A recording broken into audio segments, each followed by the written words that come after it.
Ya, dari tragedi Montara tadi tentu ada beberapa pihak yang akhirnya diduga bertanggung jawab atas kasus ini. Salah satunya adalah operator kilang minyak Montara, PT TEP Australasia yang kemudian menolak bertanggung jawab atas pencemaran di Laut Timur. Ya, 7 tahun berlalu PT TEP konsisten membantah ada korelasi antara ledakan kilang Montara dengan tragedi yang dialami ribuan warga Nusa Tenggara Timur. Di sisi lain, korban pencemaran terus berjatuhan.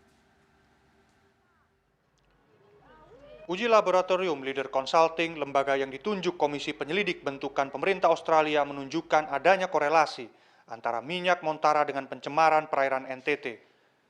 Sampel yang diambil dari perairan Indonesia dan lokasi ledakan memiliki 95% kesamaan unsur kimia. Namun PT TEP mengabaikan laporan ini. Pemerintah Australia tidak menggunakan fakta ini untuk mengambil tindakan semestinya. Sikap ini bisa dilihat dari korespondensi pemerintah Australia kepada perwakilan korban dan pemerintah Indonesia. Mereka cenderung bersembunyi dari ketidaktegasan pemerintah Indonesia saat itu.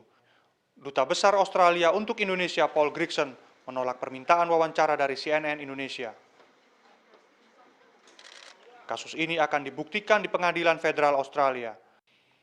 Selasa 24 Januari 2017, Hakim menolak keberatan PT TEP dan memerintahkan untuk melanjutkan gugatan 13.000 petani rumput laut Nusa Tenggara Timur.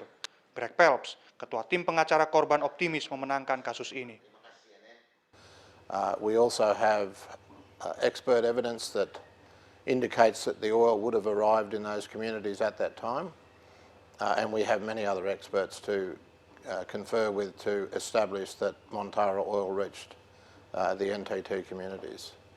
This case should have been a lot easier. If at the time of the disaster, the Australian government and the Indonesian government got together and used their resources and put proper support mechanisms in place for the people of the communities in East Nusa Tenggara, it could have been a lot simpler. Melalui surat elektronik, PT TEP menuding media dan pemerintah Indonesia terus berasumsi ada korelasi antara penurunan rumput laut dan tangkapan ikan di Nusa Tenggara Timur dengan insiden Montara. Klaim PT TEP, 98% tumpahan minyak tidak mencapai pantai Indonesia. Pernyataan ini berseberangan dengan citra Moderate Resolution Imaging Spectrophotometer atau MODIS.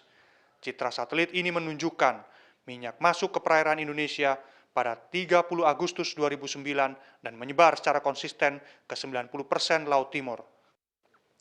Peneliti Institut 10 November Surabaya atau ITS menunjukkan Laut Timur tercemar timbal sebesar 29 mg per liter, padahal normalnya 0,008 mg per liter.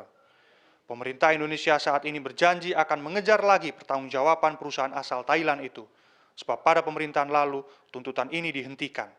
Pemerintah juga berencana melayangkan gugatan atas nama negara.